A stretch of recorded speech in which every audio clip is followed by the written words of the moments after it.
chit chat portion of the program. You're kind of being kind of sensitive today. I am. I just, I actually don't know why. I don't. I have to watch out. That's right. I say. Treat me nicely. Yeah. Treat me nicely. Again, warming centers. Good grief. We don't need any of those. Cooling centers open today at the Lisa Rice Library, 1225 State Street. Do we have a caller? Yeah, I haven't turned. Go ahead. Good morning. You're on the air. Is there going to be a dunking machine at that? No dunking machine. You'll have to bring your own. You'll have to bring your own toilet for swirlies. Well, it must have been a rumor. I thought Kelly Austin was going to be on the dunking machine, but that's wishful thinking. Yeah. Hey, good morning. Hey, y'all was talking about that cemetery where people was having meals and stuff. Yeah, yesterday. I went to Cicero where my grandmother was brought up, and I went in the cemetery where Al Capone was buried. And right across, is Al Bannon. He's buried there. Yeah.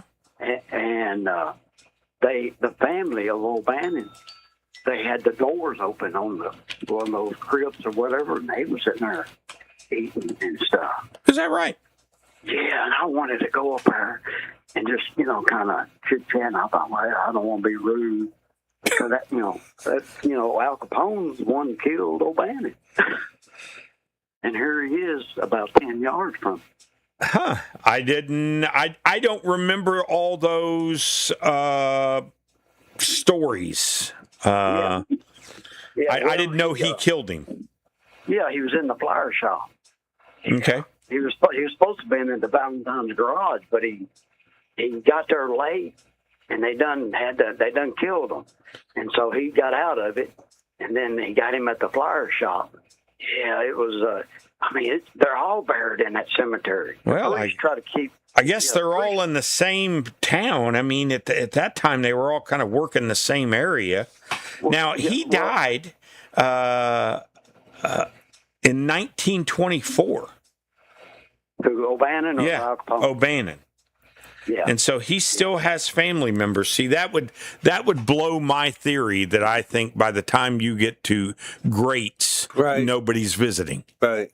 Yeah. Well, he was Irish, see, and Al Capone, he's Italian. Yeah. So, there's and I don't know if the Jewish thing, I can't the Jewish religion? Yeah, something about Houdini's. He couldn't have been buried in a cemetery in Brooklyn because either he was Jewish or I can't remember what the story was on that. I read it. They went up there and spent the night. Now, are you talking about Houdini, the magician? Escape artist. Yeah. Okay. All right. Yeah, I didn't. Yeah. These cemeteries are kind of odd. They let certain people in and stuff, but they didn't want O'Bannon. The priest didn't want him in there, but the priest died, and they went on and done it anyway. But that's hey, another thing, real quick. Y'all was talking about the people that snitching on people. I don't know when Crime they were. Stoppers. Crime Stoppers. Yeah. Okay, I'll do it real quick. Well, there's 3 guys in a bar in either Arkansas or Missouri, and supposedly somebody overheard them talking about they murdered somebody. Well, somebody went and called the po-po, and next thing you know, they're in jail. There was a woman's husband that was shot or murdered or something in the home. Well, they got him on trial. They asked the third guy, okay, was you at this bar? He said, I don't know. I was drunk. So you don't know where you was that night? No. And make a long story short, this guy thought something ain't right here. And so they went back and they done some things, and the woman shot her husband and made out like it was these other guys that done it. And the third guy was Eddie Munster, 2025. Yeah. They was getting close to be sent to prison. Yeah. What do you mean, Eddie Munster 2025? Well, I guess are you talking about the actor that played Eddie Munster? Yeah. Okay. Yeah, and this happened, I think, in 2025. You might have to look it up, if you're really interested. But I thought it was interesting. Yeah, they showed it on TV. It was one of these stores, and Eddie, they had him on the thing, and they asked him, where was you at? And he said, I don't know, I was drunk. That was his answer to the whole thing. Now, if you ain't done nothing, you can answer those things. But these people finally went back and traced everything, and this woman had shot her husband. Yeah, but it was Eddie Mustard. Because he lived around Missouri. Butch Patrick. He was not convicted of murder, but was bizarrely accused by a murder defendant of being involved in a 2006 homicide. Yeah, when I swear that you're making something up, Mr. Woodcock, you come through with the facts. Hey, I'll leave y'all. Hey, y'all working Friday? Or y'all off? No, I think we're working Friday. You mean so y'all ain't got a day? You ain't got a day off for the 4th of July? Yeah. We're not the bank, sir. I mean, no, we're off Friday. I think we do get. Well, we're not the hospital either. Oh, sorry. Well, that's a shame. We're working people over here at the radio station, in case you were wondering. Yeah, I love y'all guys. I bragged to a 911 operator here about a month ago on y'all. It was hilarious. Well, I'm sure that they appreciated the emergency. Yeah, my buddy's back. His Bobcat was on fire out here in the field. It was there wasn't nobody around, and I called him, and we got man. And she said, "Who's that guy keeps yelling at you?" I said, "Hon, it's scripted. It's just like Hollywood. We're in the loop. We script this stuff. He's not yelling at me." And then I said, "Well, send me one fire truck," and she sent me one fire truck. She sure did. I'll never forget that. But hey, guys, y'all take care. Thank you, Mr. Woodcock. We appreciate your long, strange trip. I am shocked. I sort of understand it. I was sure that that there was Eddie Munster. Yeah, that it was going to be some guy named Eddie Munster, not the Eddie Munster. No, it was really Butch Patrick. I figured it was going to be some guy with just the name. Go. Juedes. Judas. Would you go with that? What is it? Juedes. Judas. Or Judes. Judes. Maybe that's where he was saying Jews, and I thought he was talking about Jewish people. I did too. The guy who was shot to death is named Ken Judes. Oh, okay. If you're a listener to this program and you get confused with Mr. Woodcock calls, you're not alone. I promise you. I try to spend the rest of the show trying to piece all these things together. He was shot to death in his home in August of 2006. His wife, Cindy Scholes Judes, was the prime suspect, and she eventually stood trial for murder, but she blamed Butch Patrick and 4 other men. She said that they conspired to murder him as a revenge over a sour $300,000 business deal. And how about that? In the end, they rejected the defense's claims and found the wife guilty of first-degree intentional homicide. So Eddie Munster is many things, but he's not a murderer. And you heard it from Mr. Woodcock first. 6:51 in the morning. This news with Al Arbogast brought to you by Hospice of Southern Kentucky. Go to hospicesoky.org to learn more. Al? A man is being held for vehicular homicide on a $1 million bond. 21-year-old DeJuan Bailey Sykes has been indicted for murder, driving under the influence, criminal mischief, reckless driving, having an open alcohol container in a vehicle, and trafficking in marijuana. Sykes is accused of causing a traffic crash that took the life of Micaiah Mackey on May 2nd. 39-year-old Mang Ming is under indictment on 3 counts of first-degree rape, first-degree sexual abuse, third-degree assault, intimidating a participant in the legal process, and alcohol intoxication. Ming is accused of raping a woman on 3 dates in April and sexually abusing her on April 25th. Bond is set at $25,000. The grand jury has indicted 50-year-old Vito Germain Tisdale for trafficking in both marijuana and hallucinogenic mushrooms on February 23rd. In the same indictment, 39-year-old James Alton Froman is charged with trafficking in mushrooms on January 15th, and his bond is $6,000. 41-year-old Joseph Montreal Fowler has been charged with wanton endangerment, criminal mischief, and discharging a firearm within the city limits on May 9th. Bond for Fowler is set at $10,000. I'm Brian Locke. A Bowling Green man was arrested after a police chase that crossed county lines. Logan County Sheriff's deputies on Saturday tried to pull over 19-year-old Cap Leon, who was traveling nearly 100 miles per hour on Route 68. Deputies say that Leon continued into Warren County, reaching a peak speed of 131 miles an hour before coming to a stop near Moorhead Road. Cap Leon told authorities that he had left his National Guard unit in Hopkinsville and was trying to hurry home to Bowling Green to collect something. He is charged with speeding, reckless driving, first-degree wanton endangerment, fleeing or evading police, and driving too fast for traffic conditions. He was booked and into the Logan County Regional Jail and then released on a $1,500 bond. We are 6 minutes away from 7. The Talk 104.93 WKCT. In the journey of life, some paths are harder to walk alone. Hospice of Southern Kentucky is here to walk beside you. Their caring team provides comfort, dignity, and respect to your loved ones facing life-limiting illnesses. It's never too early to ask for guidance. Whether you need answers, support, or just someone who understands, HSK is just a phone call away. Reach out now, not just for care, but for a compassionate partner in your journey. Call 270-746-9300. Hospice of Southern Kentucky. You're not alone.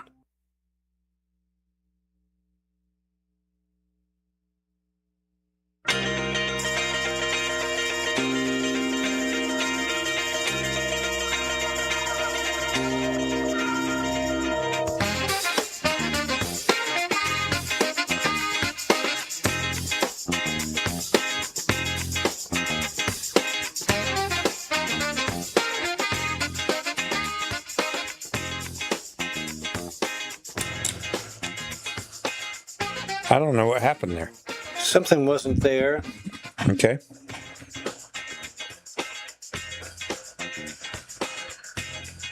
We got to make sure we're ready for the next thing.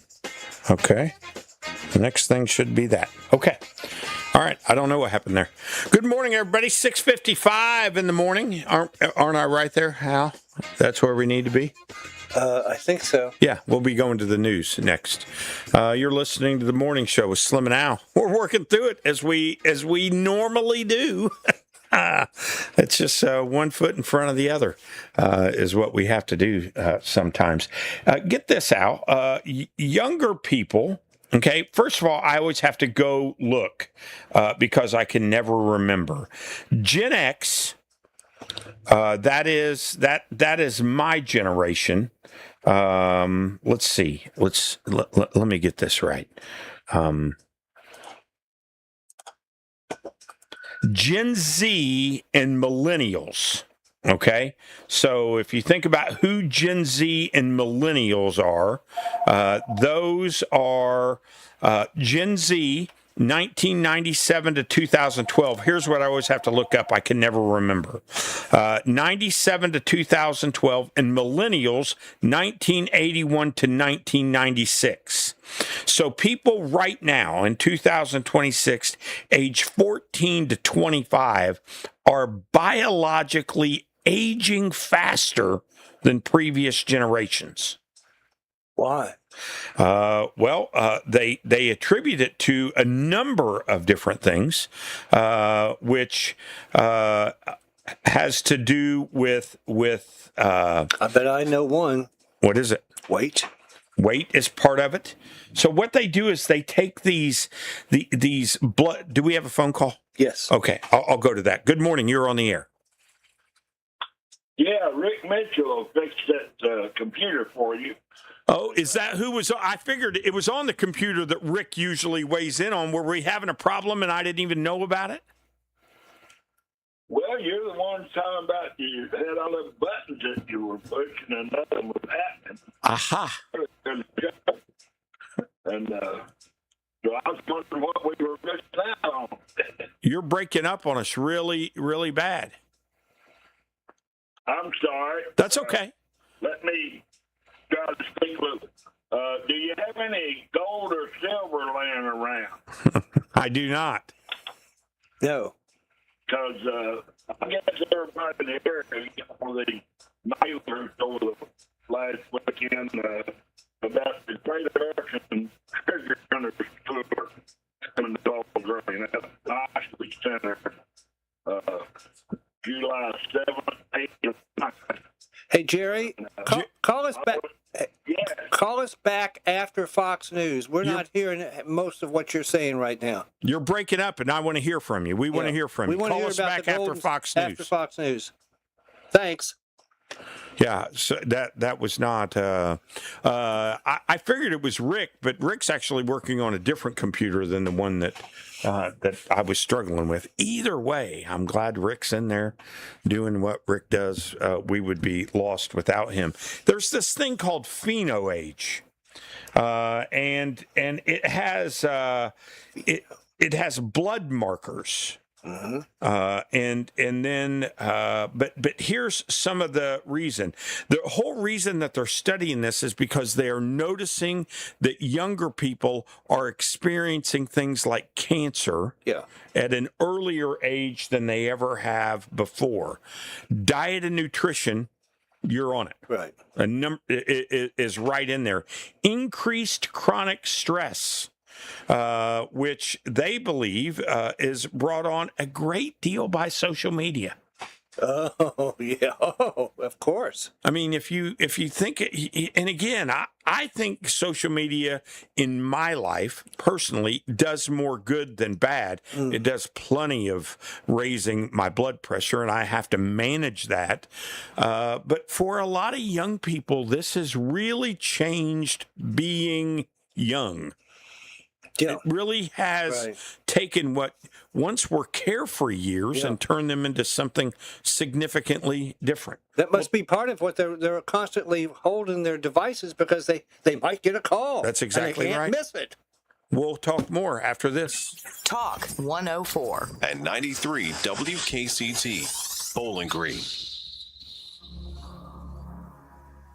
Resumed today after days of fighting around the Strait of Hormuz put a damper on the deal to open up shipping through there and extend the ceasefire. We don't want them to have a nuclear weapon, and they're not going to have a nuclear weapon. They've agreed to that, in all fairness. President Trump's envoys Steve Witkoff and Jared Kushner are in Qatar. An Iranian delegation is also there, but there are no plans for them to meet directly. Qatar's foreign ministry says the American party will discuss ongoing negotiations with senior Qatari officials. Tomorrow, technical teams from the US and Iran will meet separately with mediators. They're trying to flesh out the Memorandum of Understanding signed earlier this month. Fox's Jonathan Savage. The Supreme Court will wrap up its term this morning, deciding the last 4 cases.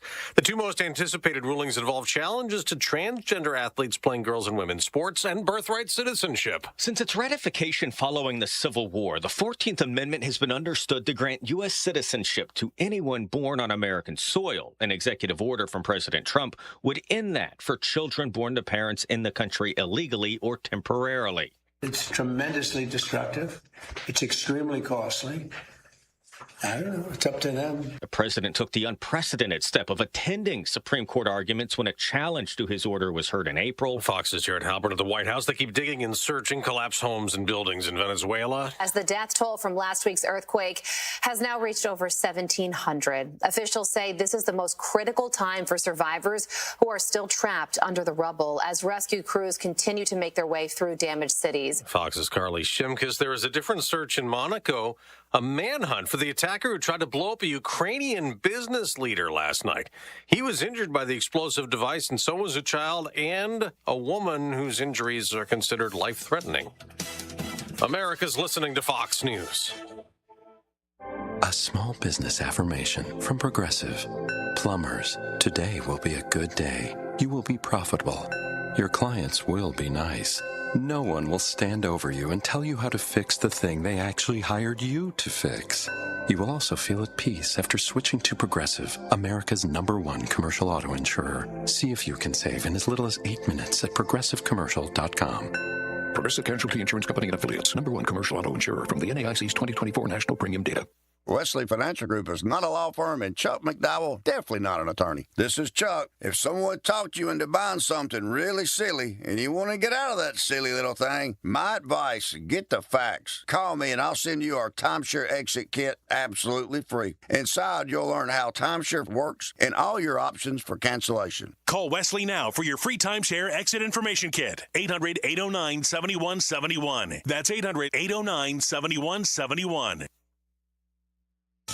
It is primary day in Colorado, where socialist candidates are challenging Democratic incumbents, Senator John Hickenlooper and Congresswoman Diana DeGette, the day after a court ruling in Colorado that benefits Republicans, striking down a congressional redistricting plan. The ballot initiatives aim to let voters decide whether to approve mid-decade redistricting in Colorado and new congressional district maps for the 2028 and 2030 elections. If passed, they would help Democrats pick up at least 3 House seats. The Colorado Supreme Court rejecting the measures, finding they violate the state constitution, including one that disregards a requirement for all proposed ballot measures to focus on one issue. Democrat-led redistricting efforts have passed in California, but courts invalidated attempts in Virginia and New York. Democratic leaders have said the push comes after President Trump and Texas Republicans started the trend, redrawing congressional maps to better favor Republicans ahead of the midterm elections. Kristen Goodwin, Fox News. A Catholic church settlement in San Francisco. The $395 million settlement also requires the Archdiocese to implement a series of child protection and transparency reforms, including creating a list of clergy accused of sexual abuse, and the Archbishop must also write a letter of apology to each survivor. Archbishop Salvatore Cordileone said in a statement he believes the settlement provides a path toward fair compensation for survivors who have borne the weight of this abuse for a lifetime. It comes 3 years after the Archdiocese filed for bankruptcy and will cover about 530 survivors of child sexual abuse. Lisa Lacera, Fox News. On Wall Street, stock futures are rising the day after a Dow record high. At soccer's World Cup, a big upset. Paraguay knocked out Germany in a shootout to advance to the round of 16. And then last night, Morocco beat and eliminated the Netherlands, also in a penalty kick shootout. Brazil also KO'd Japan with a 2-1 win. There are 3 more matches today. I'm Dave Anthony, and this is Fox News.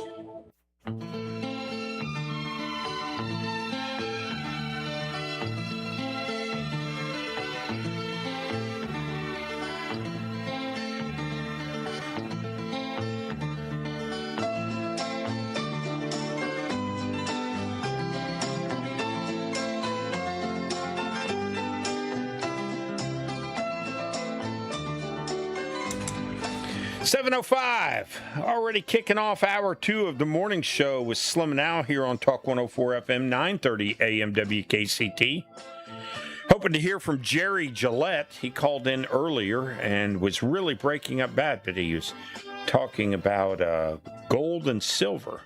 And maybe there's an event coming up. I don't know. I was trying to decipher what he was saying, but hopefully that's him on the line and he can tell us right now. Can understand this time. Good morning. You're on the air. Can you hear me better now? We can hear you better now, Jerry. Thank you for being patient with us and calling back.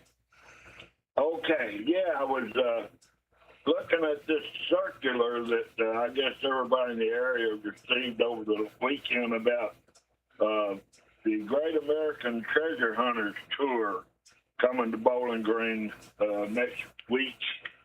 And it looked pretty interesting. I went through my meager offering and my silver dollars and what have you, and I found my old Ross Perot campaign button. Yeah. Remember Ross Perot? I do. He's the one that was wanting to get in the new Reform Party, and I believe I voted for him that year. There are several things that Ross Perot said at that time that seems almost prophetic now. Is that the right word? Yeah.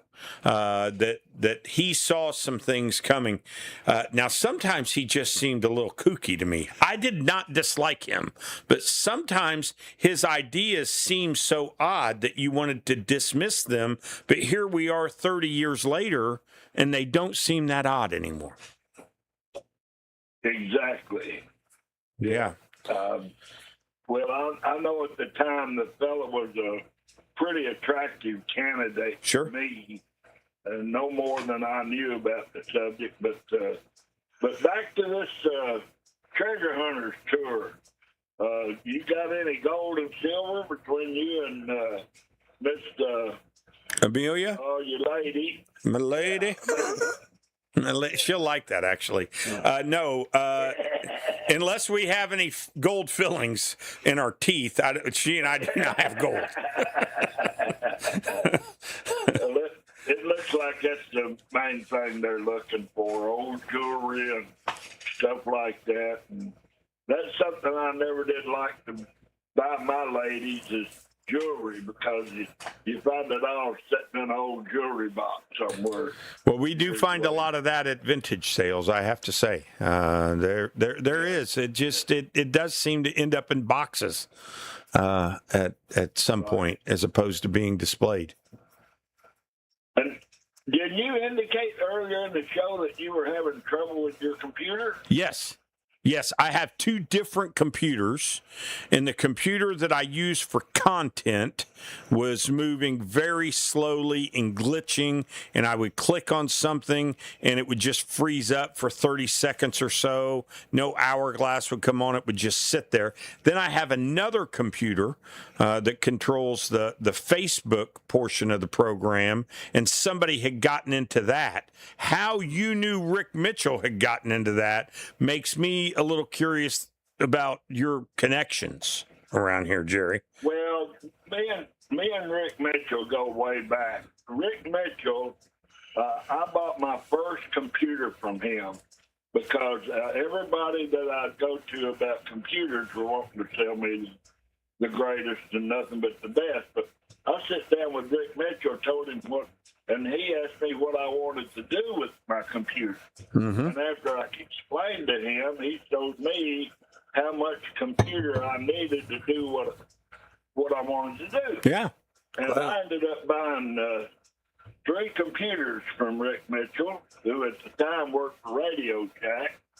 And I ended up working at Radio Shack years later, and had a computer club that we founded about the same time. It lasted 30 years. I remember that computer club.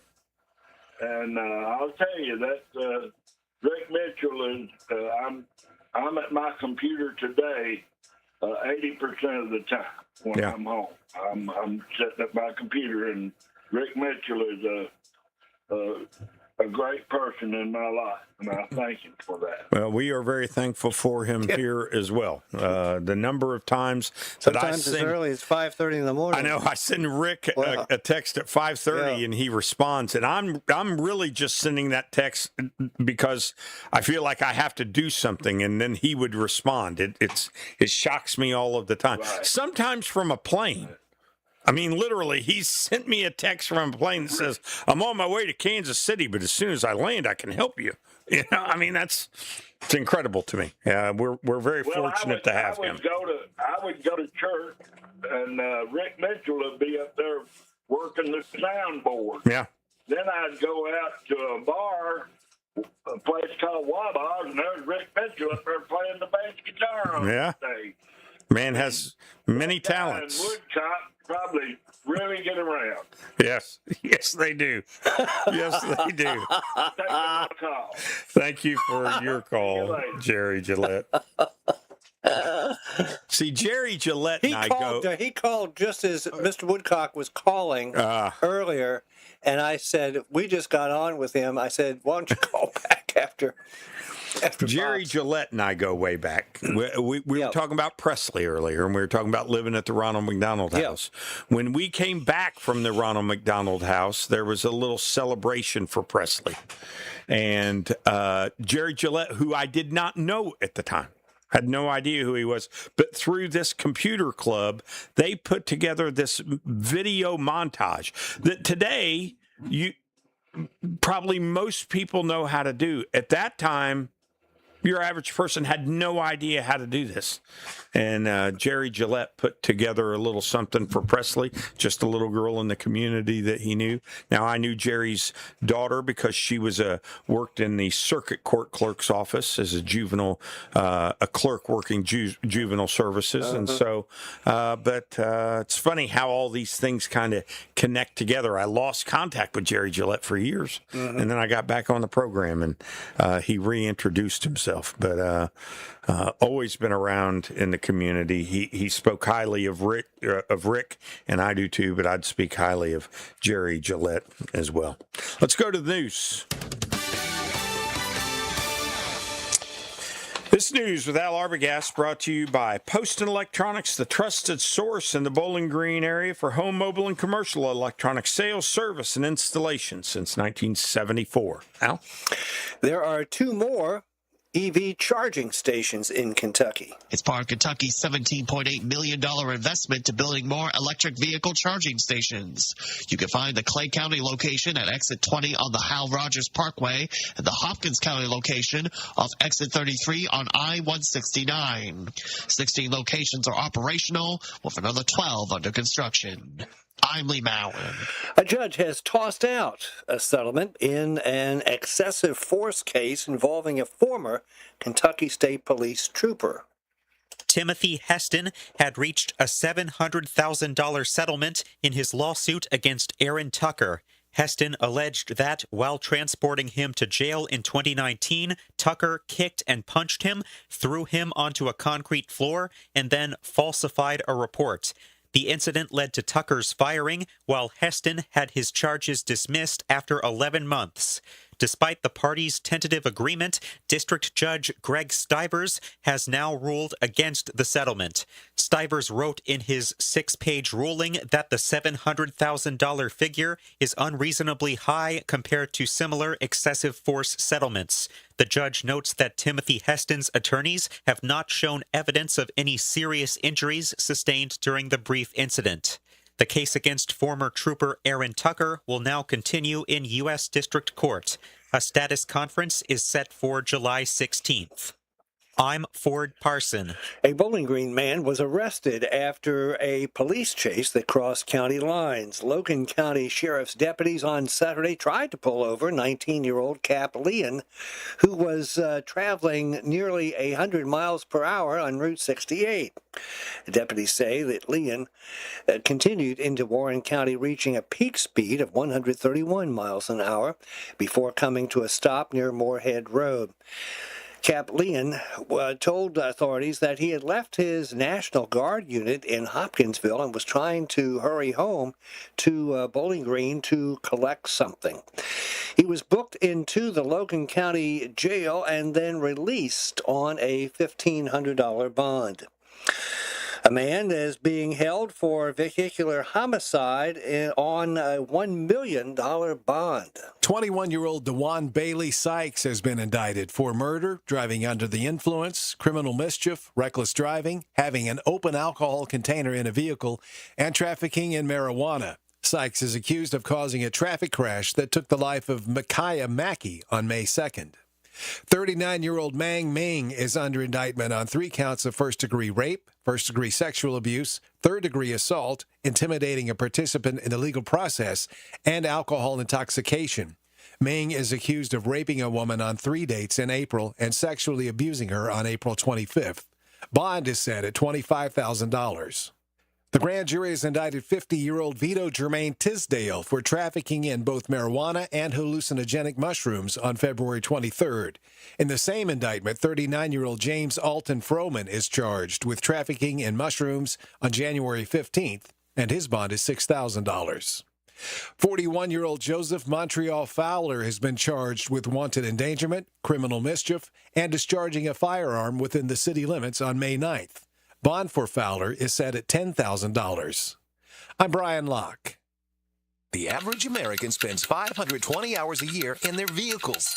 520 hours. So Poston Electronics asked the question, is your car audio experience the best it can be? I mean, come on, you practically live in your vehicle. Poston Electronics is your authorized dealer for Alpine, JL Audio, Memphis, Kenwood, all the names you know and trust. And their highly trained staff will help you select the best equipment to fit your needs and budget. Plus, Poston provides support only a local business can offer. Since 1974, Poston Electronics, 875 Broadway. Talk 104. 93 WKCT. Bowling Green High School has hired a new baseball coach. The school announced Monday that Jay Eastridge will join the Bowling Green Purples as head coach. Eastridge played at LaRue County High School, Western Kentucky University, and Lindsey Wilson College before moving on to coaching. His most recent job was as associate head coach at Central Hardin High School. Al Arbogast, Talk 104, 93 WKCT. This forecast is brought to you by Bowling Green Municipal Utilities, providing dependable, high-speed data service and safe, reliable electric, water, and wastewater treatment services. Again, today it's going to be a hot one. High temperature 95 during the day. There is a 10-mile-per-hour wind, but it's blowing out of the south, so I don't know how much relief that's going to give you, and a 0% chance of rain. With the heat index, we're supposed to be around 110 is how it's supposed to feel today. Tonight, a low of 75. Again, clear skies, no chance of rain, and no real wind to speak of. Tomorrow, Wednesday, more of the same. High 96, low 77, 0% chance of rain, and only a 5-mile-per-hour wind. And Thursday, high 97, low 76. There's a 15 to 20% chance of rain across the board on Thursday. Friday, Thunderfest is coming up, and it's looking to shape up to be a really nice day for it. 94 is your high, 76 is your low.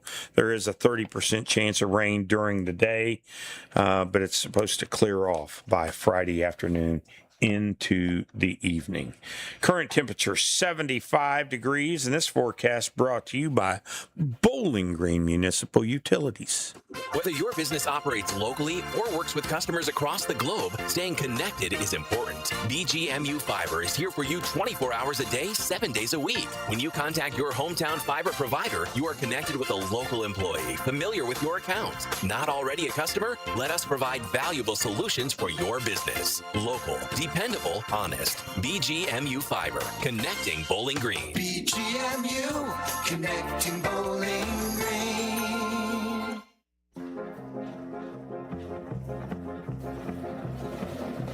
Earlier, I mentioned how younger people seem to be biologically aging faster, millennials and Gen Z.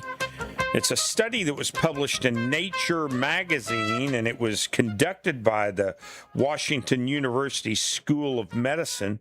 It analyzed health data. How am I supposed to say it for Dr. Bob? Data. Analyzed health data from more than 164,000 people. Now, the interesting part of this study is they also broke that 164,000 into, some of them are from the United Kingdom and some of them are from the United States to see if there were any differences. No significant differences. Younger people are biologically aging faster. Again, taking into this pheno age, these blood markers that they use to determine how fast you're aging, and inflammation, metabolism, kidney function, and immune health are all part of those blood markers. Okay, what is pheno? I've never heard this. It sounds like something that's short for something else. It is absolutely. I'm going to say it wrong. I'm not going to spell it though. Okay. Phenotypic. Maybe typic. T-Y-P-I-C. I spelled it anyway. Pheno, T-Y-P-I-C. Can't help yourself. I can't help myself.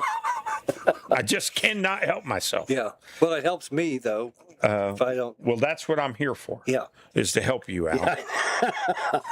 It's all. That's why about they me. brought me in. It's about me. Huh? Chad wasn't getting the job done. They said, "Boy, that Al needs some help." I'm sure Slim can do it. Yeah. I'm sure Slim's the one.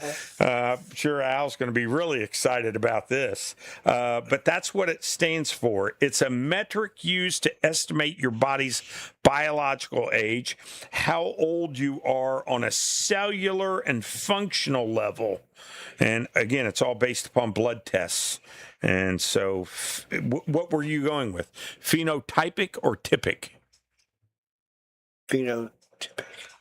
Typical, maybe phenotypic. Typic. Yeah. And so that we early onset of chronic conditions. Younger generations are experiencing higher rates of early onset. You mentioned one of them, Al. Obesity, diabetes, high blood pressure. These conditions are triggered by inflammation and metabolic changes. And so all of this, sometimes we... Well, did I say it wrong? No, I was going to... You did that well. I thought you had taken a breath, and I was going to... Go ahead and finish if you... I'm finished. Okay.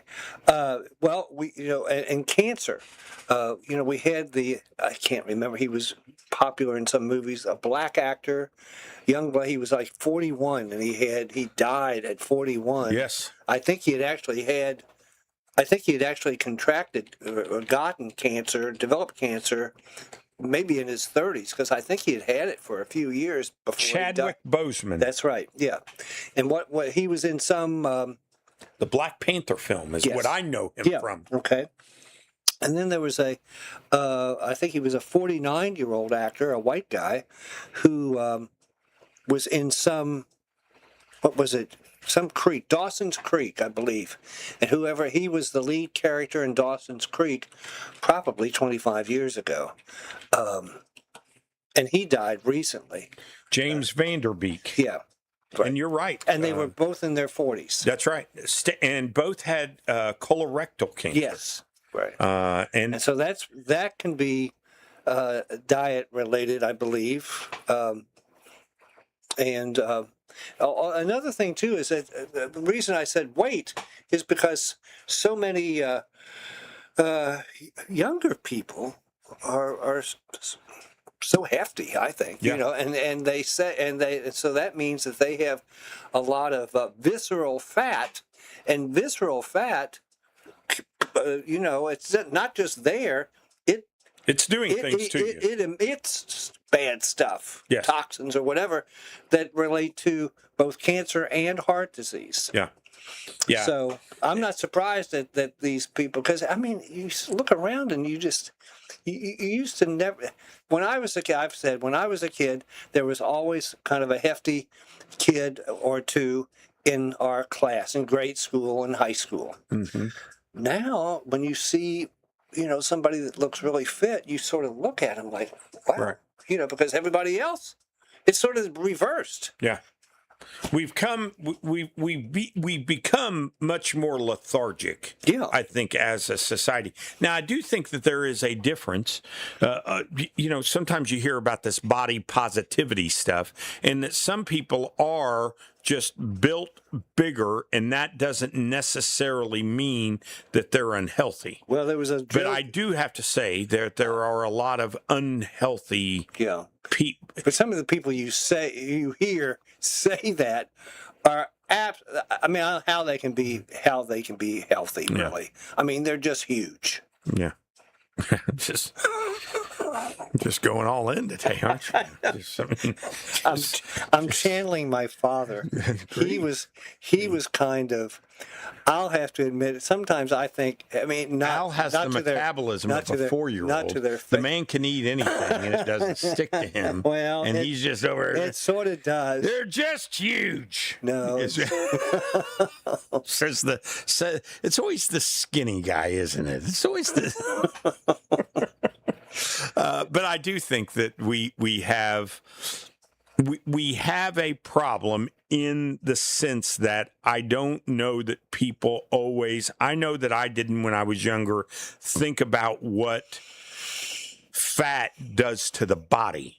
I mostly thought of fat from an appearance standpoint. I don't think anybody did. I didn't think in terms of, until just, the last decade or so, I've read about, this visceral fat that causes, it relates to all these other problems. It wasn't until my knees went out that I really thought about weight. Yeah. Now, when I was younger, I was never heavy. Now, after I stopped swimming, I continued to maintain the same diet that I did while swimming, while doing no exercise. And so that's when my weight problem started. But when my knees started to really become a problem, the doctor would say all the time, 5 pounds is going to make a difference. And for the longest time, I thought, Dr. Phillips and your 5 pounds. He was right. Did you do it? I mean, did you? There were times that I did it, and I lost 5 pounds or so, and felt a difference. Yeah. I believe, I'm quoting from memory, 1 pound of weight is 3 pounds of pressure on your knees. And so if you think about taking off 5 pounds, that's 15 pounds of pressure, not necessarily 1 to 3. That's I'm glad to hear that. Yeah. I mean, to know that. Yeah. I believe that was the ratio at the time. And so again, I've struggled with my weight going back and forth. It's no surprise to anybody, but it really is a lot more than just appearances. Yeah. And we live in a society where maybe body positivity has gone too far in a way, but I think it's also, the problem with that is that it's allowed us to only focus on weight as cosmetic and not necessarily as a health issue. Well, it's always one of the, what's that silly cartoon show? I can't remember it now, where the kids, a bunch of little kids, they killed Kenny. Oh, yeah. South Park. South Park. Yeah. I think there's another one of the characters. I never really watched that show, but I think another character says, "I'm not fat, I'm big boned." Yes, that is true. And I remember hearing that when I was. How did he do it? "I'm not fat, I'm big boned."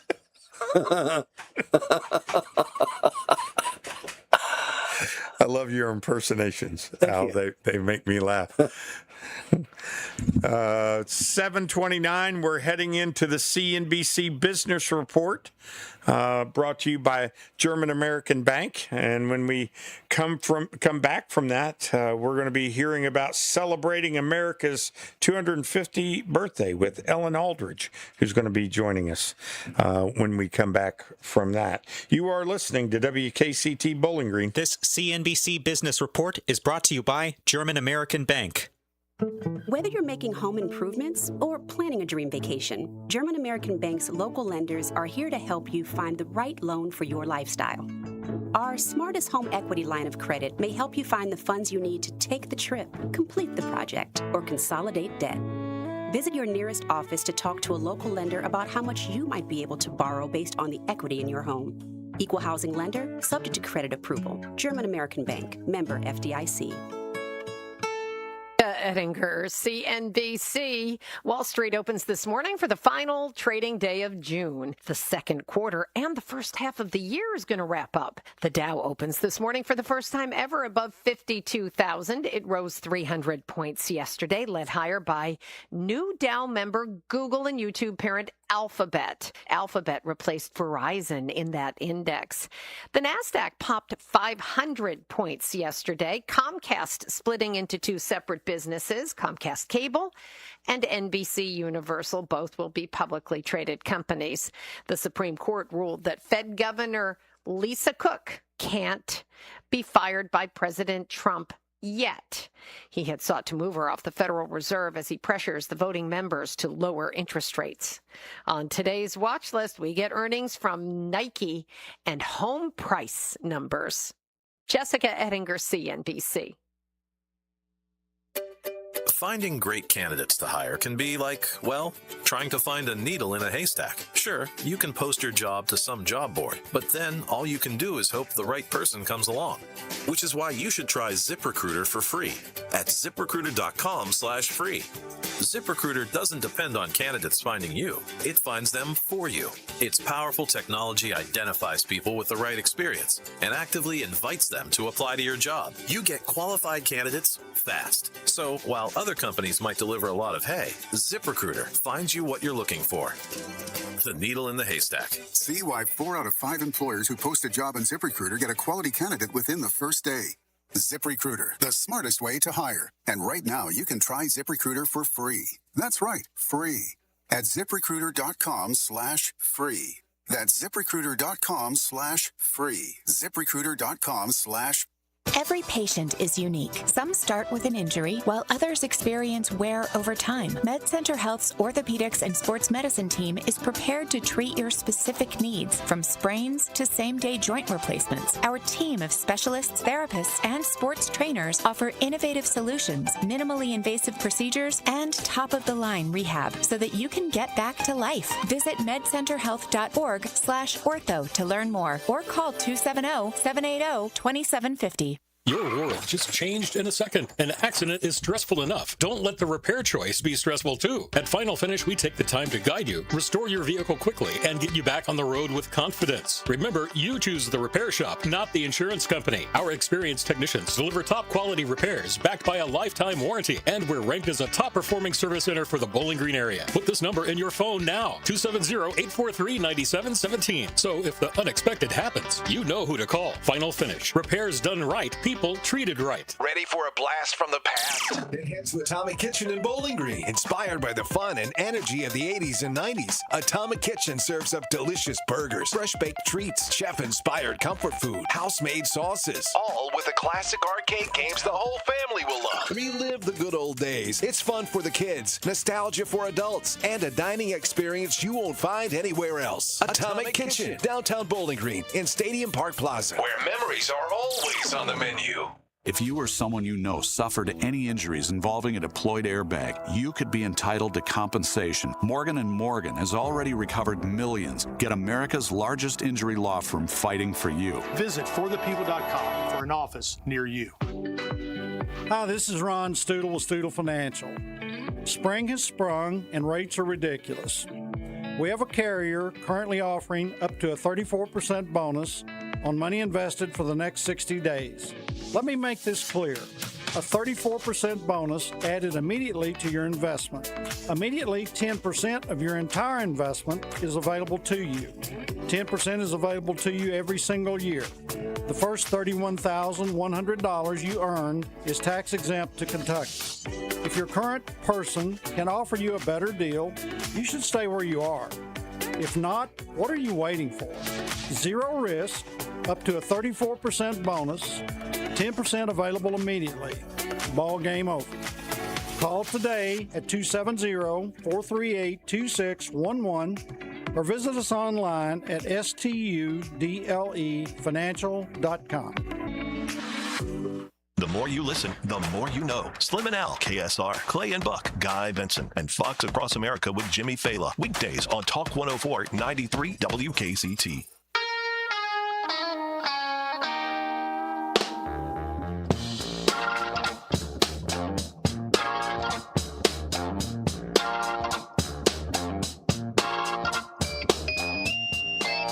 $7:35 on your Tuesday morning, June 30th, 2026. When you're at the end of June,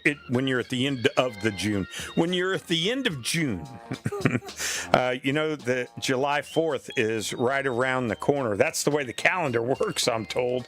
This year, especially eventful because it is the 250th anniversary of the founding of this great experiment, and we are real real lucky right now to have Ellen Aldridge with us this morning. Good morning, Ellen. Thank you, sir. Glad to be here. I'm glad you're here. I'm glad you reached out. And you came up with this idea of having this event in downtown Bowling Green in conjunction with the 4th of July and the celebration of the 250th anniversary of America. Tell us a little bit about why. Well, I was just thinking, I was wondering if there was anything community-wide that was being planned. So I was asking around and found out there wasn't. And so I was talking with Judge Gorman, and he suggested, well, you can do it. So here we are planning the event. He's pretty good at that when delegating is Yes. what he tells me he calls that. Well, we'll go with delegating then. But it's a big event. It's coming up on July 4th. Tell us what the event is. Okay, we're going for an old-fashioned family fun day in the park. So it's for old, it's for young, and it's for everybody in between. It's a free event. We have lots of activities planned.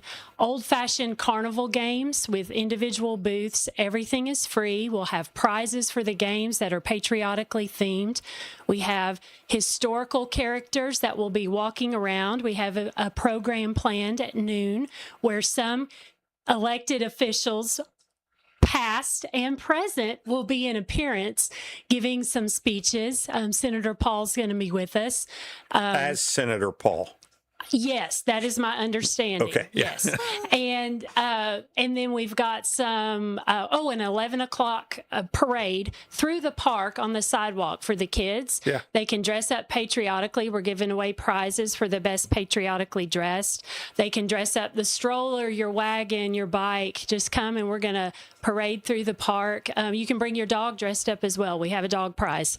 How about this? This is good stuff. This is good. Yeah. So in the parade, are bikes allowed in the parade? Yes. Okay. Yes. Okay. So Sure. if you wanted to even ride to the park, if you were close enough to do that, Yes. you could ride to the park and participate. We have, if you go to our event page on Facebook, which is Warren County KY celebrating USA 250. It's on Facebook. There's a little registration there just to give us an idea of how many are going to be in the parade. We're not going to turn you away if you just show up, but it kind of helps us plan. Sure. And then we also have, I mentioned carnival games. We've got some free food items we'll be giving out. There will be food trucks there with American type of food.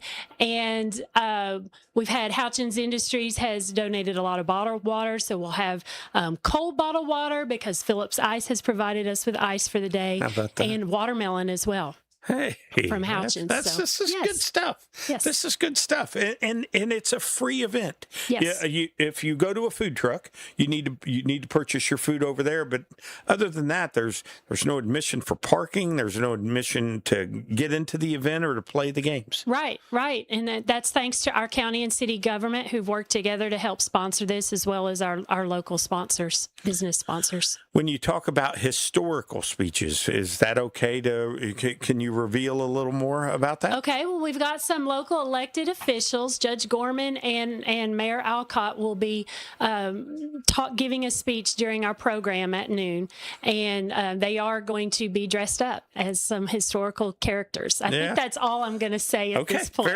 Fair enough. Yeah, Judge Gorman show up in a clown suit. No, that's a personal joke.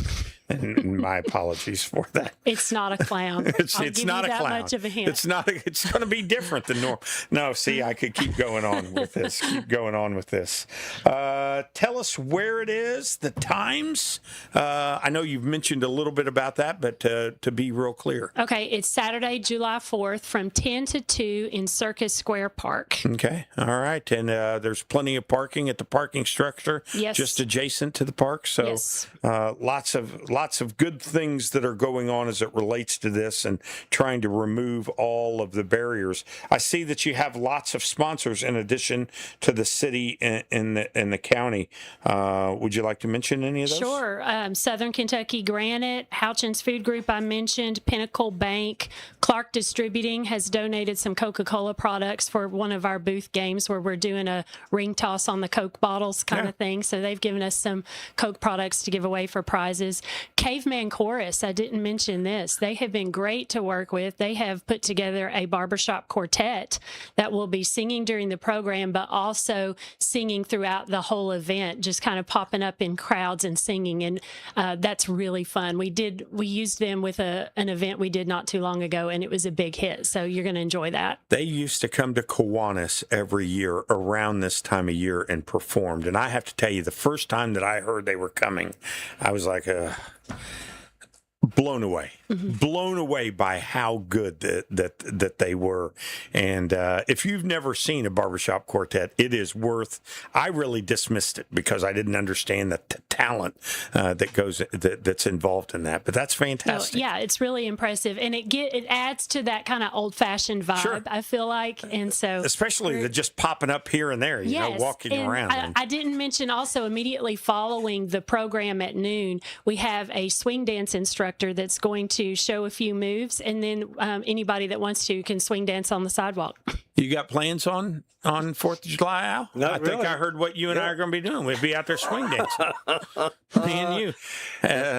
Lily and Allie Lily and Amelia can sit on the side, and you and I can just get out there and cut the rug. Yeah. Cut the rug. This sounds like a really fun event to me. I like the old-fashioned theme of it and the different activities that you're going to have going on. You mentioned a Facebook page. Will you mention that again so that if somebody's out there not able to jot all this down, they know where to get additional information? Yes, it's an event through Facebook that we set up, Warren County KY Celebrating USA 250. It's a little long, but we had to specify our locality. There's so much going on. Right. I'm going to put, with your permission, the flyer that you sent on our Facebook page today, and I'll try to find the link to your Facebook page so people, I'll if they send you can't the link. Okay. If people can't remember, they might be able to just remember Talk 104, and it'll take them right to our Facebook page, and they can click on it and go to yours. Coming up, July 4th, Circus Square Park, the classic carnival games. Can you give us any idea of what those might be? Sure. We have about 20 booths, and we have lawn games as well, things that are less organized, like we've got three-legged race and sack races, those kind of things. We've be prepared for a water balloon toss. The fountain will be on. If you need to cool off, you can take a run through the fountain. But as far as the carnival games go, just your typical old-fashioned carnival games, throwing beanbags at the stack of cans. We've got rubber ducks in a swimming pool where you can fish them out. We have some historically themed booths that will give you a little seed of some historical things regarding the Declaration or presidents. There's a booth where you can name the states or the capitals. Yeah, fun stuff. This is my kind of thing. I love it. Bowling Green, Warren County celebrates USA 250. It's going on July 4th from 10. Put on your glasses, from 10 until 2 p.m. at Circus Square Park. And other than the food trucks, there is absolutely no cost to this event, which I think is fantastic for the community. Ellen Aldridge, thank you for thinking of the idea. Al has a question, though. Not so much a question, but is your house decorated? Is my house decorated? Yeah, downtown. Oh. He's talking about Boxwood. Okay, yeah. I was thinking, I hesitated because we don't actually reside at Boxwood. I see. Yeah. But yes, Boxwood downtown is decorated on State Street. Worth a drive by. I pass it every morning, and I noticed it. I noticed it one morning earlier this week, and I thought I was really impressed. So I wanted to mention that to you. Yeah, I think important to point out that you own that property, but you don't live there. Yes. Yeah. Yes. Yeah. And there's political reasons for that, and you really don't reside there. You just own the property. This is not. Yes. This is not playing games, political. This is not shenanigans, as we call them on the radio. This is a real deal. They live within the district that her husband represents. But Bowling Green, Warren County celebrates USA 250. Thank you for coming coming up with the idea. And then thank you for taking an idea to fruition. You know, that's not an easy thing to do. I think if anybody's ever been involved in an event, they know that these don't just pop up. They take a lot of effort and work. And thank you for putting the effort and the work. And your team, as you refer to them, you're 9? We have 9 children. 9 children. 8 at home. Our one son, and he's in the Marines. I was going to say he escaped, but he's in the Marines. Thank you for his service. He will be here this weekend. Oh, he will be here this weekend. Yes. Good stuff. Thank you. Thank you so much for being here, and thank you again for your efforts on the part of this event. Thank you for Ellen having me. Aldridge. Yes. 7:46 in the morning. It's time for the news. This news with Al Arbogast brought to you by Litchfield Exterminating, a local family-owned pest control company serving Litchfield, Bowling Green, Brownsville, Morgantown, and more. Al? There are 2 more EV charging stations now in Kentucky. It's part of Kentucky's $17.8 million investment to building more electric vehicle charging stations. You can find the Clay County location at exit 20 on the Hal Rogers Parkway and the Hopkins County location off exit 33 on I-169. 16 locations are operational, with another 12 under construction. I'm Lee Mowen. A judge has tossed out a settlement in an excessive force case involving a former Kentucky State Police trooper. Timothy Heston had reached a $700,000 settlement in his lawsuit against Aaron Tucker. Heston alleged that while transporting him to jail in 2019, Tucker kicked and punched him, threw him onto a concrete floor, and then falsified a report. The incident led to Tucker's firing, while Heston had his charges dismissed after 11 months. Despite the parties' tentative agreement, District Judge Greg Stivers has now ruled against the settlement. Stivers wrote in his 6-page ruling that the $700,000 figure is unreasonably high compared to similar excessive force settlements. The judge notes that Timothy Heston's attorneys have not shown evidence of any serious injuries sustained during the brief incident. The case against former trooper Aaron Tucker will now continue in U.S. District Court. A status conference is set for July 16th. I'm Ford Parson. A Bowling Green man was arrested after police chase that crossed county lines. Logan County Sheriff's deputies on Saturday tried to pull over 19-year-old Cap Leon, who was traveling nearly 100 miles per hour on Route 68. Deputies say that Leon continued into Warren County, reaching a peak speed of 131 miles an hour before coming to a stop near Moorhead Road. Leon told authorities that he had left his National Guard unit in Hopkinsville and was trying to hurry home to Bowling Green to collect something. He was charged with speeding, reckless driving, first-degree wanton endangerment, fleeing or evading police, and driving too fast for the traffic conditions. He was booked into the Logan County Jail and then released on a $1,500 bond. A man is being held for vehicular homicide on a $1 million bond. 21-year-old DeJuan Bailey Sykes has been indicted for murder, driving under the influence, criminal mischief, reckless driving, having an open alcohol container in a vehicle, and trafficking in marijuana. Sykes is accused of causing a traffic crash that took the life of Micaiah Mackey on May 2nd. 39-year-old Mang Ming is under indictment on 3 counts of first-degree rape, first-degree sexual abuse, third-degree assault, intimidating a participant in the legal process, and alcohol intoxication. Ming is accused of raping a woman on 3 dates in April and sexually abusing her on April 25th. Bond is set at $25,000. The grand jury has indicted 50-year-old Vito Germain Tisdale for trafficking in both marijuana and hallucinogenic mushrooms on February 23rd. In the same indictment, 39-year-old James Alton Froman is charged with trafficking in mushrooms on January 15th, and his bond is $6,000. 41-year-old Joseph Montreal Fowler has been charged with wanton endangerment, criminal mischief, and discharging a firearm within the city limits on May 9th. Bond for Fowler is set at $10,000. I'm Brian Locke. Bowling Green High School has hired a new baseball coach. The school announced on Monday that Jay Eastridge will join the Bowling Green Purples as head coach. Eastridge played at LaRue County High School, Western Kentucky University, and Lindsey Wilson College before moving on to coaching. His most recent job was as associate head coach at Central Hardin High School. Eastridge will take over for Nathan Eisenberg, who is leaving to coach the South Warren Spartans. Eisenberg led the Bowling Green Purples to 4 district championships and 2 regional titles during his 8 years as head baseball coach. We are 9 minutes away from 8 o'clock at Talk 104.93 WKCT. Forward march. Aunt Millie was here this week, and you know what that means. Oh, yummy, yummy. Yeah, Italian cream cake. Arrivederci. Mamma mia.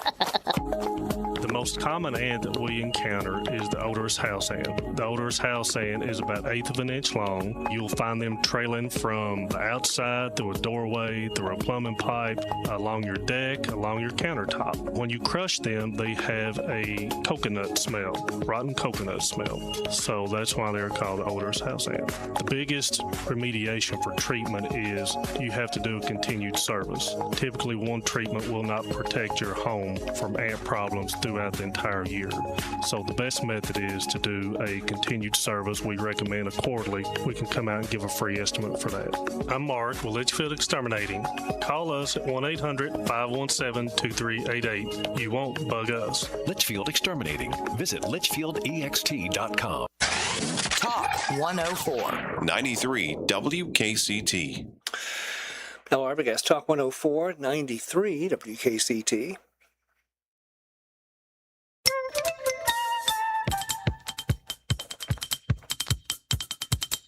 This forecast is brought to you by Final Finish, your premium shop and collision center, located on Pioneer Drive in Bowling Green and Gardner Lane in Morgantown. Current temperature 78. It's going to be a hot one out there today, folks.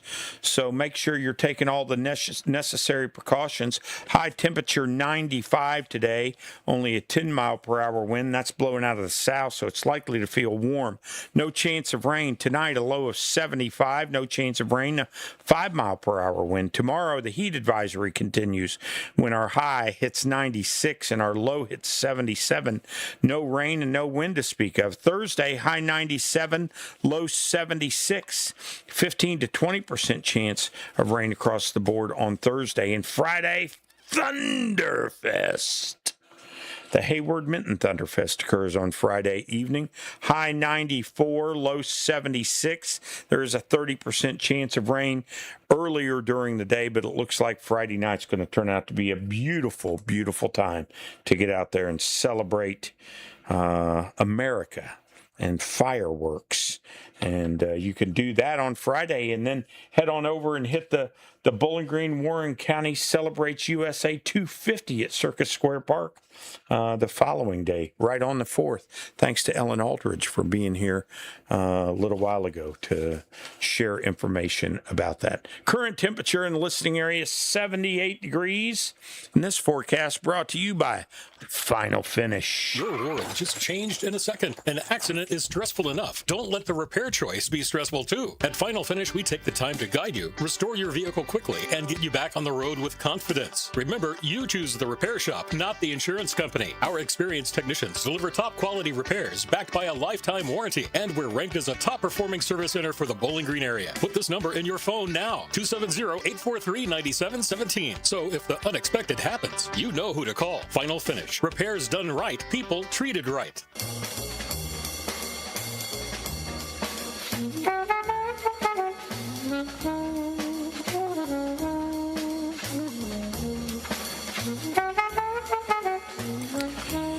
Interesting thing that's happening in Louisville, specifically as it relates to Louisville Metro Council. I think it has application everywhere.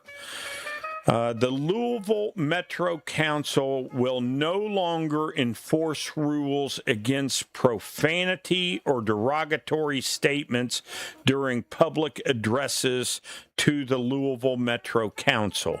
In the past, the Louisville Metro Council has had some rules. Said don't use profanity and things like that. An aide that used to work for a Louisville Metro Council member, her name is Burnell. She was, let's see, her first name is, Ackerson. I'm very sorry. Tina Burnell. I'm sorry. Okay. Tina Burnell is the person who used to work for for Republican Councilwoman Crystal Bast, and she says that and she no longer works as an aide for Louisville Metro Council. She has run for mayor of Louisville and not won, finishing third in her last race. But she says that the council cannot restrict profanity and things, that there's a First Amendment right that people have. And while I agree with her, I know. And as a guy who loves to cuss a blue streak, I'm telling you, I shouldn't say it on Linda Rose's birthday because she always used to say, Brian Lee, if it makes you sound ignorant. Yeah. I mean, Linda Rose does not cuss. Now she will draw. She had good reason to cuss as years ago anyway. And she can draw a long S on sugar. Sugar! We always just waited, but she never did. And doesn't believe in cussing. And I mean, really, and I think that drove me to it. I'm sorry, Linda Rose. Nevertheless, I think I tell my children all the time, life is about timing. Yeah. And this is a timing issue. Am I going to admonish somebody if they want to use foul language? No, I'm not. I'm probably not going to say anything. Depending on the environment, if you're around, I've said to people, good grief, could you dial it back a little bit? We're sitting here at, Burger King, and not everybody wants to hear our conversation in your foul language, even though I don't have a problem with it, but timing is about everything. You can turn it on and off, I guess. For the most part. Yeah. I've only stumbled a few times here on the radio. And I have a few times. And again, if you stumble into it, it's one thing. I think it's about a decorum issue. That doesn't mean you don't have a right to do it. It doesn't mean that you don't. That somebody should prevent you from doing it. You should prevent yourself from doing it. Yeah. That's my thing. I do. As much as I can be really relaxed about certain things, I do think that there are decorum issues that you should observe. If you don't know any better, then I have no problem with it. If you know better, I think you should do better. And if Miss Burnell wants to come after me for that, I'm okay with it. I believe in the First Amendment, and if you want to get up there and show that side of yourself, I guess get up there and show that side of yourself. Because again, while I said I'm not likely to admonish anybody on it, I'm likely to be thinking, you're dumb. Yeah, along with probably a number of other people. And you will lose whatever your argument is. Yeah. People will become more focused on that, and they won't hear what you're having to say. Did you hear what he said? If you want to win an argument, that's right. If you want to win an argument, you should be eliminating the places that people can check out and prove you wrong rather than give them to them. This is an issue, though, that's going to come up more and more, I believe, in more public spaces. Again, you have a right to do it. Doesn't mean that you should. WKCT Bowling Green. 4 cases left to decide.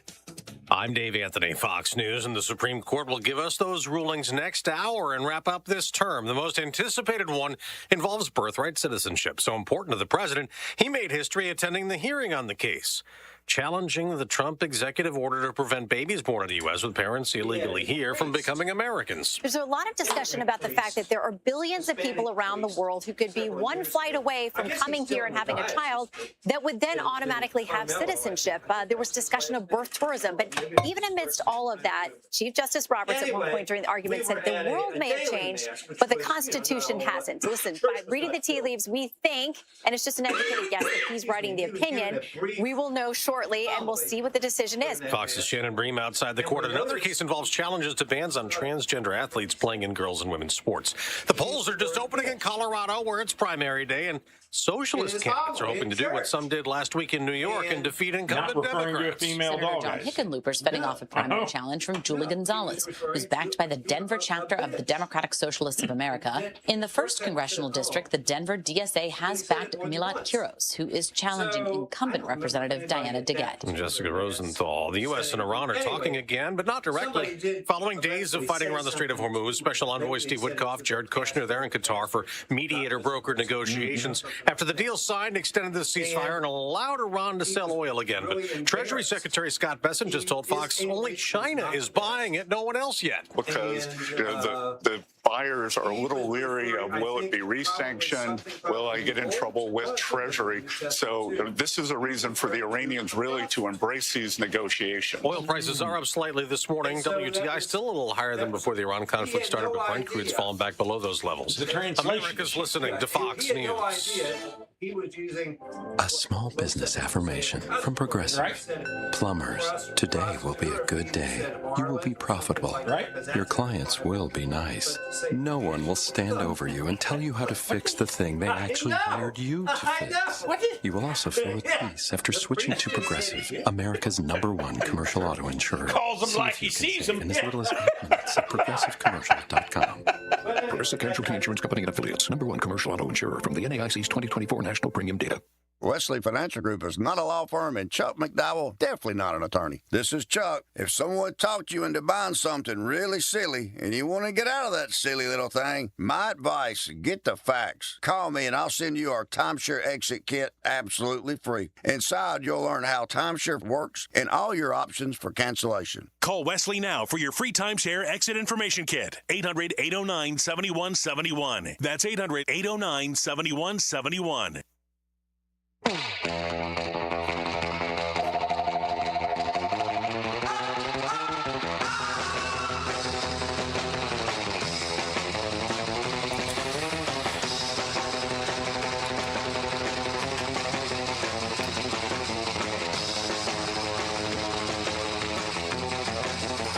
I don't believe anything was said inappropriately, but I did have a hot mic there, and my apologies.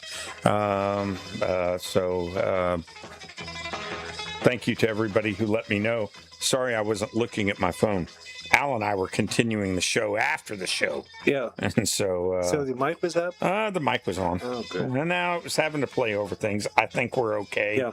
And even though the topic we were discussing was a little unusual, I don't think that there's any harm or any foul there.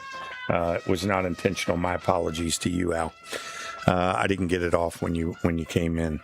It is 8:04 in the morning. Thank you for joining us on the morning show with Slim and Al as we kick off hour 3. Thanks if you've been here from the beginning, or if you're just able to join us for a few minutes now.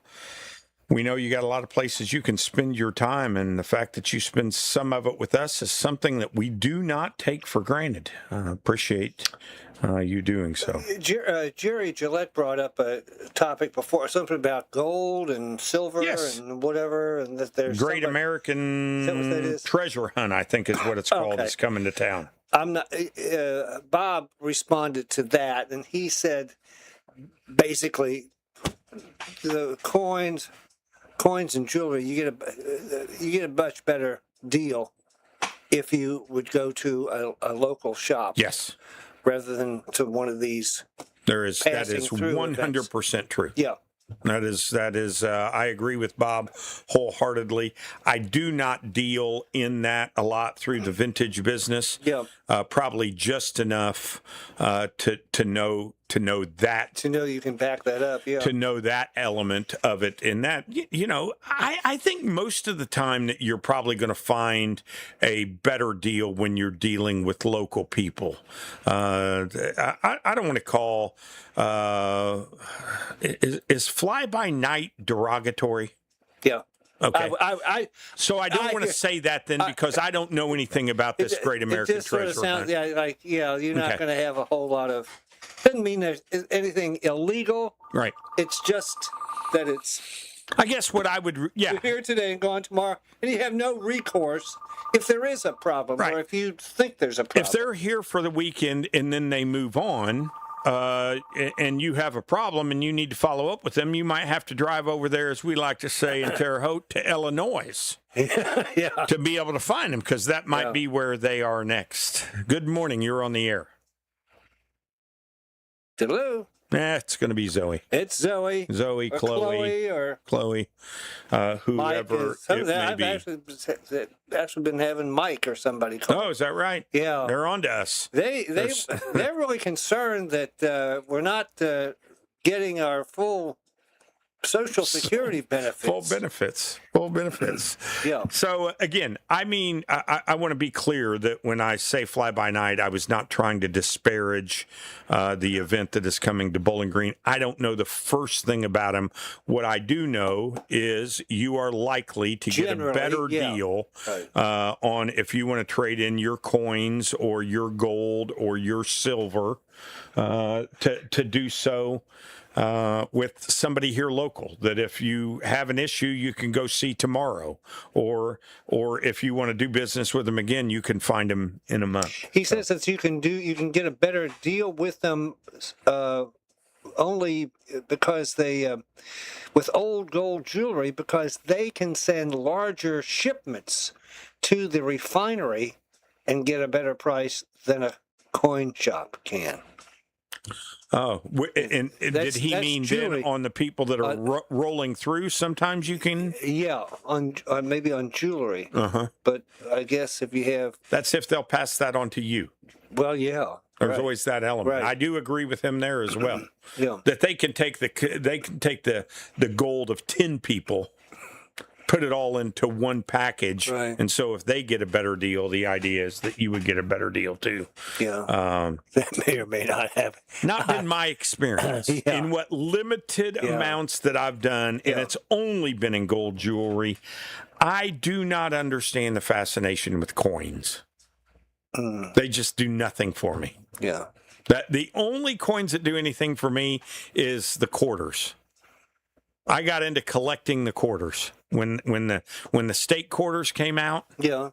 You know, but I didn't go when I got change, I would put them in a little, a little book that they sold on TV back when you still bought things 1-800 and wait, there's more. We're going to give you a second book to put quarters in and a squeegee for your window. I know. Okay, what? Well, window. It's just something to get you to dial that phone. I think you're thinking of some guy who used to do all kinds of those. Yes. Fast. He passed away, unfortunately. Did he? The guy with the beard. Oh, I'm thinking of this guy would have been kind of young, I think. He was a younger guy. Oh.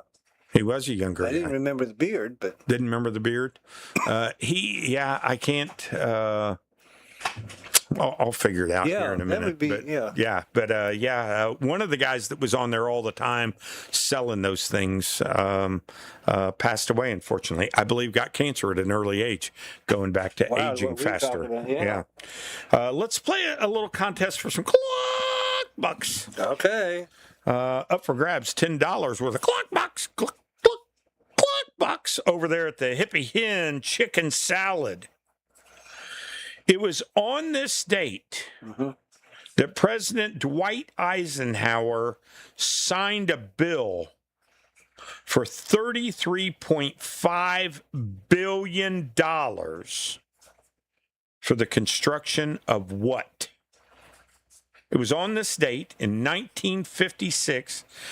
President Dwight Eisenhower signs a bill providing $33.5 billion. Think about $1 billion in 1956 for the construction of what? 270-780-9626 is the number to call. Tell us whether or not, oh no, you're not going to tell us whether or not you agree with Al. That's a different contest on a different day. You're just going to give us the answer, and up for grabs. $10 worth of clock bucks from Hippie Hen Chicken Salad. Good morning. You're on the air. The highway system.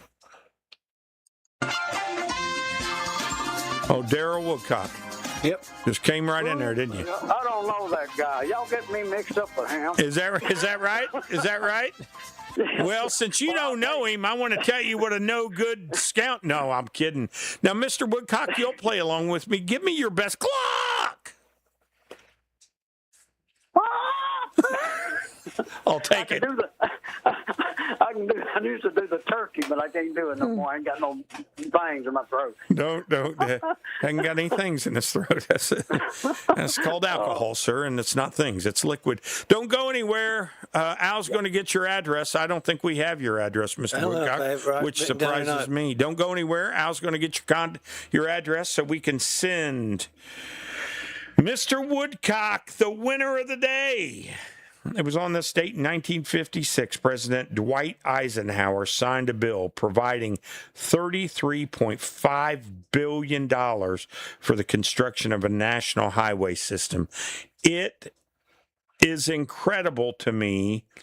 It's incredible to me to hear some of the stories about what it was like to travel prior to the highway system. I've been watching some videos here lately, some kind of older documentaries. These would have been documentaries made in the 80s, but about the national highway system and how, there were maps. Sort of maps. I mean, maps really, from a traveling standpoint, maps, as I understand it, were not readily available prior to the national highway system. Not that there weren't maps out there and you might be able to find one here and there, but they weren't, if you think prior to the internet, you couldn't go to a gas station and not find a map. Yeah. That was not the case prior to the national highway system. And so a lot of people were buying a hodgepodge of maps here and there, and the map might show that a road went through, and you might get to where it just went to gravel. Yeah. Because everybody was using local city and county roads and different things like that. It's just incredible to me to think about what travel like that would have been. But I remember some of that. We used to, when we were kids in the 50s. We lived in several different communities here in Kentucky, and the farthest from northern Kentucky, my parents' home, Fort Thomas. We'd travel there, probably once a year, and I can remember those trips. So they were maybe 10 hours. I remember we actually stayed overnight. Yeah. At a time or two. Right. At a motel. Right. And they were 10 hours in a little old in a 51 Plymouth. Of course, no air conditioning. So you can imagine having to my parents driving with 4 little kids. Right. And in a little hot car for at least 10 or 12 hours. The only experience, because I don't really have experiences like that, only because the highway system had come along. Yeah. Now, I remember going to Florida when I was a kid. This would have been around 75, 76. And I remember my mom being thoroughly impressed with the Pennyrile Parkway. And I just looked it up. It was built in 1969. So we were traveling to see my grandparents in Florida. They would have paid for the trip, obviously. But she just thought the Pennyrile Parkway was like I don't know. It's like the first time you saw a roller coaster or something. I remember her talking about it all the way there, and then when we got there, she continued to talk about how neat the Penny Ryle Parkway was and how it saves so much time. Congratulations to Mr. Woodcock on knowing that it was the highway system that was built or funded on this state, the national highway system. Good morning. You're on the air.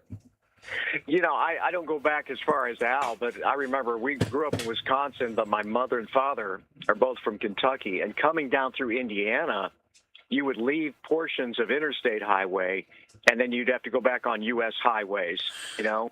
And so specifically, I remember going through downtown Indianapolis. How about that? Going around the war memorial. Yeah. Yes. It took us hours to get through Indianapolis.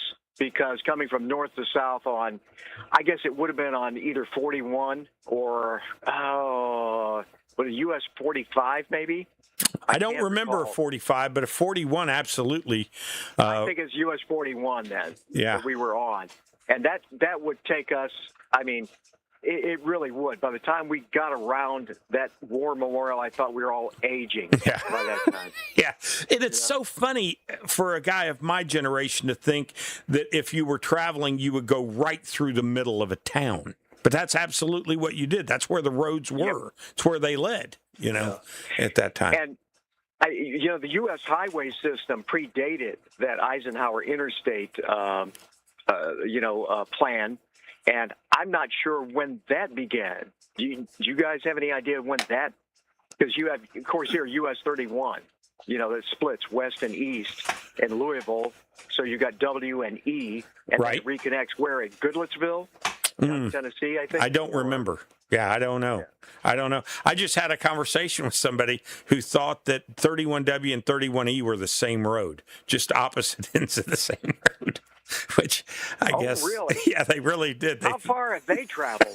They would have found out. I think they'd have found out. I think they'd travel on both and never just thought of it, but just thought it was the same road, and they were just on a different part of it when they were on 31W or 31E. It was a humorous conversation. You know, Charlie, what you were talking about having to get off and on, I-71 between Louisville and where it ties in with 75 in northern Kentucky, that stretch was not completed until probably early to mid 70s. Because I can remember traveling from northern Kentucky, where we lived at the time, to go to Louisville, and you had to get back onto 42, and I think you went through Carrollton and Warsaw and some of those places along the river before you got back on to go into Louisville. So yeah, and that's when you really discovered where Waddy and Peytona were in those days. Now you see the sign and say, "What's a Waddy and what's a Peytona?" Yeah, because that was I-60. That would have been 64 between Louisville and Frankfort. But you're right. But you're right. And I'll tell you another thing that I just happened to see. You're talking about the roads, these super highways going through the middle of town. Last week I just happened on to a video that talked about I've forgotten what they called it now. It was but it went through the Bronx, and there was a guy who ran. He was more powerful, I think, than the mayor of New York, Robert Moses. And he did the same guy who's written a book on the series of books on LBJ. Wrote a book on this guy, and Robert Caro has written a book on Moses. I thought he just made syrup. Yeah. I'll sit over here quietly now. I'm sorry. Yeah. Anyway, well, they dug this ditch. Just mind the mic, okay?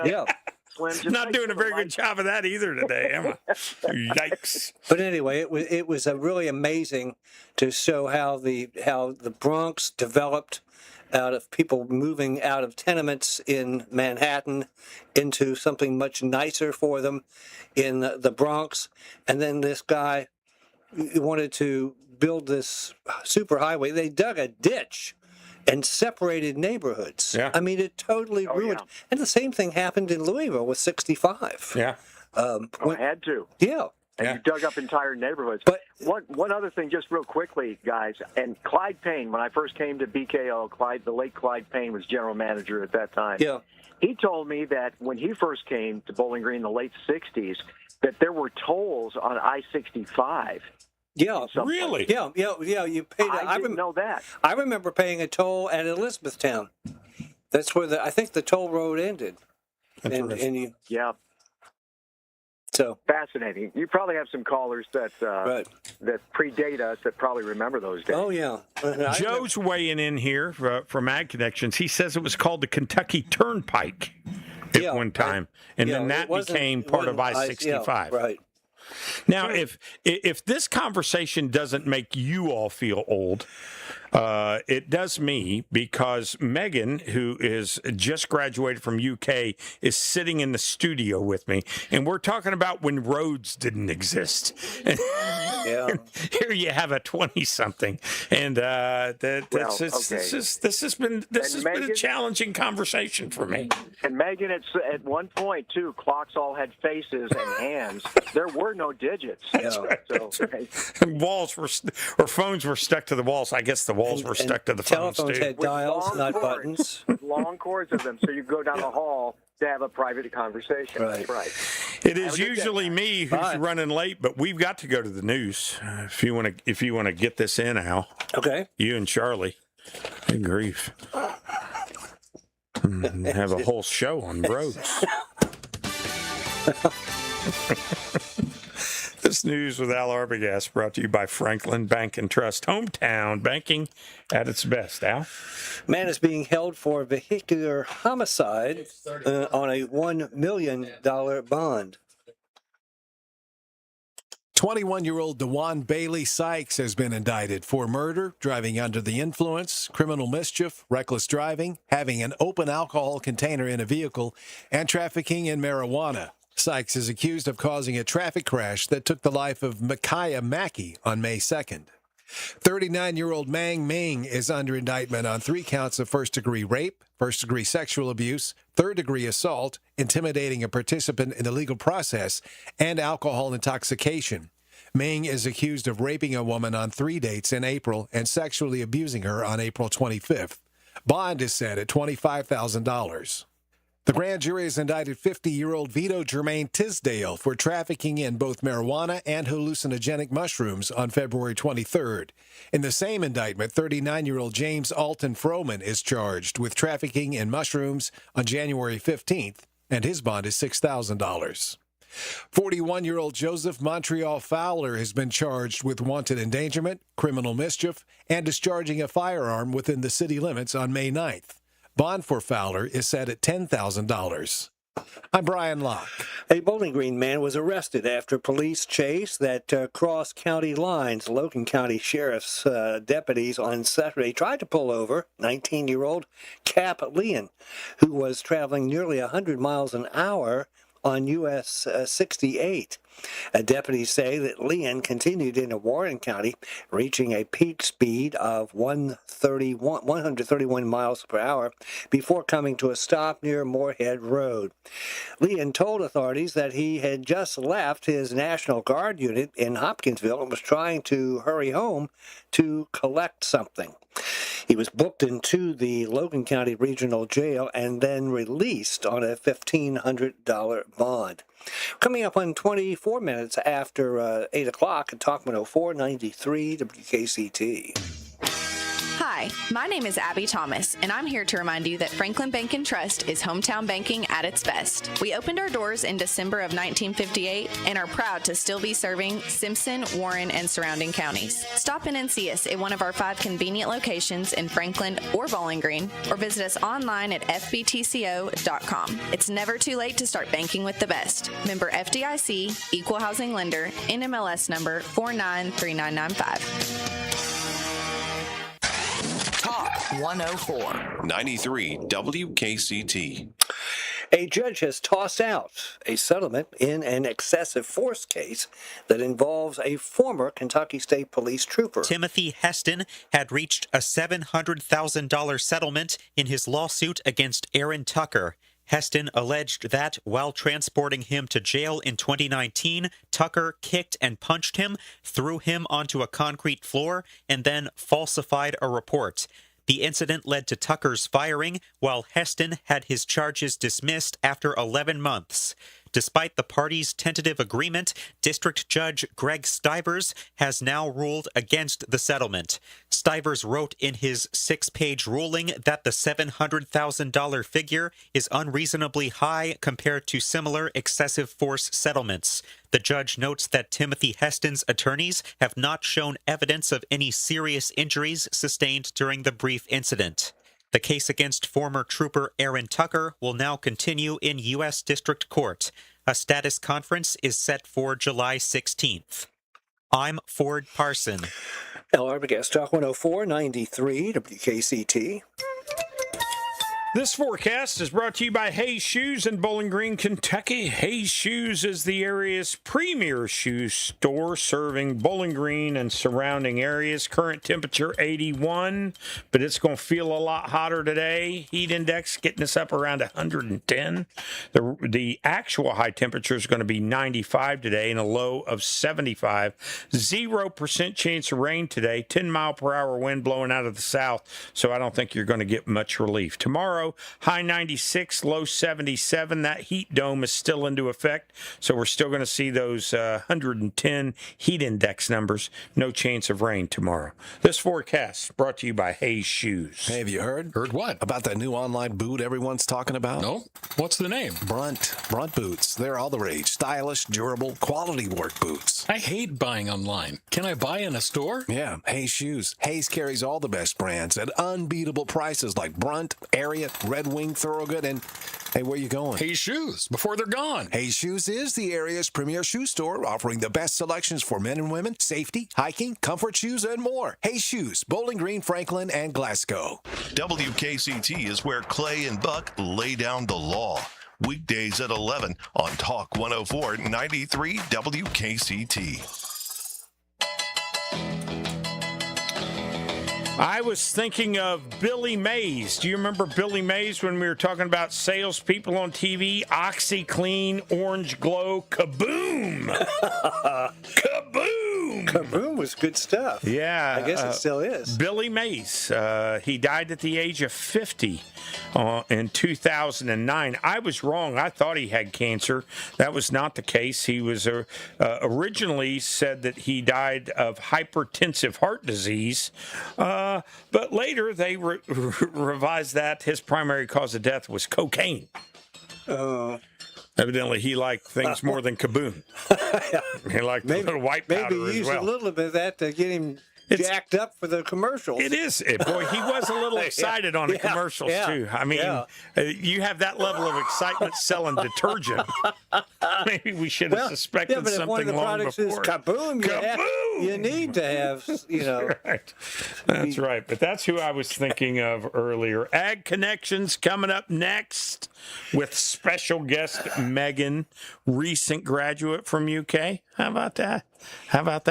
And has only known, cell phones and never been on. I bet you she's been on a dirt road if she's going to be on Ag Connections at least once in her life, but not traveling. I'll bet is the difference. Stick around. They're coming up next. The Bloomberg Money Minute is brought to you by Tony Walker Financial. Having worked in the retirement planning field for 40 years, I know it's not just about how much money you've saved for retirement, but making